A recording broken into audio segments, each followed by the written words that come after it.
பள்ளி கல்வித்துறையின் சார்பில் கலைத்திருவிழா 2023-24 ஆகிய ஆண்டுகளில் மாநில அளவிலான நடைபெற்ற திருவிழாவில் பங்கேற்று சிறப்பு சேர்த்தவர்களுக்கு பரிசளிக்கின்ற நிகழ்ச்சிக்கு வரவேற்புரை நல்கியிருக்கின்ற மாநில திட்ட இயக்குனர் ஒருங்கிணைந்த பள்ளி கல்வித்துறை சார்ந்த அன்பிற்கினிய மா ஆர்த்தி அவர்களே, நிகழ்விலே தலைமையுரை ஏற்றிருக்கின்ற அரசு செயலாளர் பள்ளி கல்வித்துறையினுடைய அன்பிற்கினிய ஜே குமரகுருபரன் அவர்களே, இந்த நிகழ்விலே நன்றியுரை பொறுப்பை ஏற்றிருக்கின்ற பள்ளி கல்வித்துறை இயக்குனர் முனைவர் க அறிவொளி அவர்களே, நிகழ்விலே பங்கேற்று நிகழ்ச்சிக்கு பெருமை தேடி தந்து கொண்டிருக்கின்ற அன்பிற்கினிய துறையை சார்ந்த பல்வேறு பொறுப்புகளிலே இருக்கின்ற அதிகார பெருமக்களே, வர்ணனையாளர் அவர்களே, இறுதியாக விழா பேருரையாற்றி பரிசுகளை வழங்க இருக்கின்ற அன்பில் மகேஷ் பொய்யாமொழி பள்ளி கல்வித்துறை அமைச்சர் அவர்களே, இந்த அரங்கத்திலே திரளாக வந்து அமர்ந்திருக்கின்ற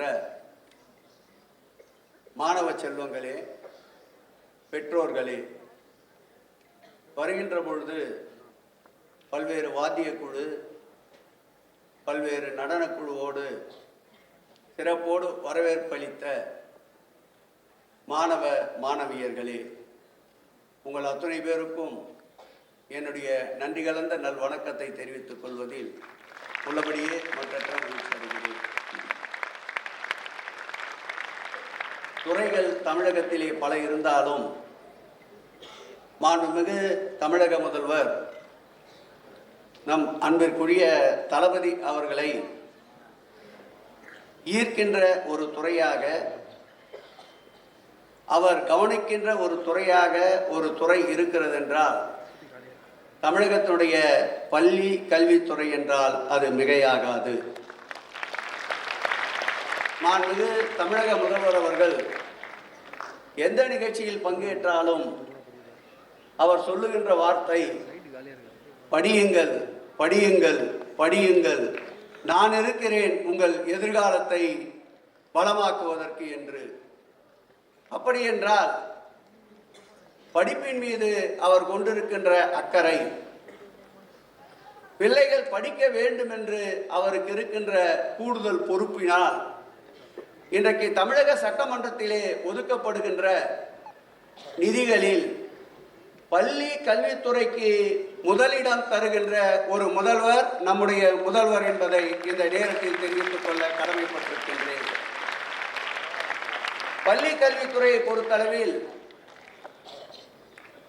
மாதம் ஒரு திட்டம் என்று கூறுவதை விட வாரம் ஒரு திட்டம், ஏதோ திட்டங்கள் அறிவிக்கப்படுவதோடு நின்று விடாமல் அதற்கு செயலாக்கம் தருகின்ற ஒரு புயல் வேக செயல் வீரர், ஒட்டுமொத்த இந்தியாவிலேயே இந்த கல்வித்துறைக்கு அமைச்சராக இருப்பவர்களை கணக்கெடுத்தால் நம்முடைய அன்பில் மகேஷ் பொய்யாமொழி அவர்கள்தான் முதலிடத்தை பெறுவார்கள் என்பதை இந்த அரங்கிலே நான் பதிவு செய்ய கடமைப்பட்டிருக்கின்றேன்.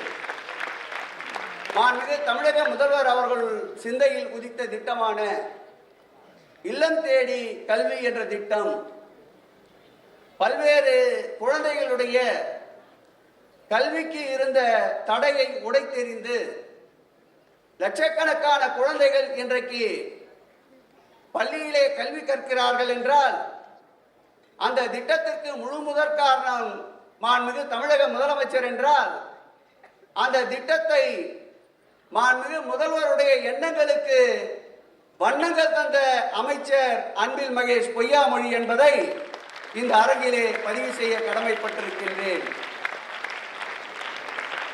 தமிழக அரசியல் வரலாற்றில் பள்ளி கல்வித்துறையில் மாவட்டந்தோறும் புத்தக கண்காட்சியை உருவாக்கிய காலம் எதுவென்றால் மாண்புமிகு தமிழக முதல்வர் தளபதி அவருடைய காலம் என்றால் அதில் மறுப்பேதும் சொல்ல முடியாது.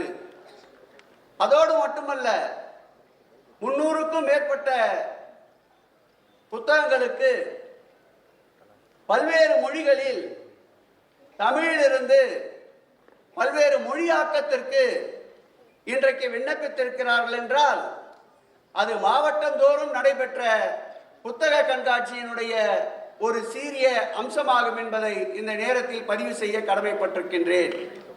இன்றைக்கு நடைபெறுகின்ற நிகழ்ச்சி பள்ளி என்பது படிப்போடு நின்று விடாமல் அதில் நம்முடைய தமிழர்களுடைய தொன்று தொட்டு இருக்கின்ற கல் தோன்றா முன் தோன்றிய மூத்த மொழி தமிழ் என்பார்கள். அந்த தமிழுக்கென்று பல்வேறு சிறப்புகள் உண்டு. அது ஜல்லிக்கட்டில் ஆரம்பித்து நம் நாட்டின் கிராமப்புற கரகாட்டம் வரையில் இதுவரையில் எந்த மேலை நாடுகளும் திருடி செல்லாத ஒரு செல்வம் உண்டென்றால் அது கலை, தமிழக கலை என்பதை நான் இங்கே பதிவு செய்ய கடமைப்பட்டிருக்கின்றேன். அந்த வகையில் புதுமையை புகுத்தி ஒரு கலை திருவிழாவை மாவட்டந்தோறும் நடத்தி அதில் சிறப்பாக அந்த விழாவிலே பங்கேற்று சிறப்பித்தவர்களுக்கு இன்றைக்கு பரிசு வழங்குகின்ற ஒரு நல்ல நிகழ்விற்கு ஒரு நல்ல உள்ளம் அழைத்தமைக்காக அந்த உள்ளம் அன்பில் மகேஷ் பொய்யாமொழி என்று கூறி அனைவருக்கும் வாழ்த்துக்கள். நன்றி, வணக்கம்.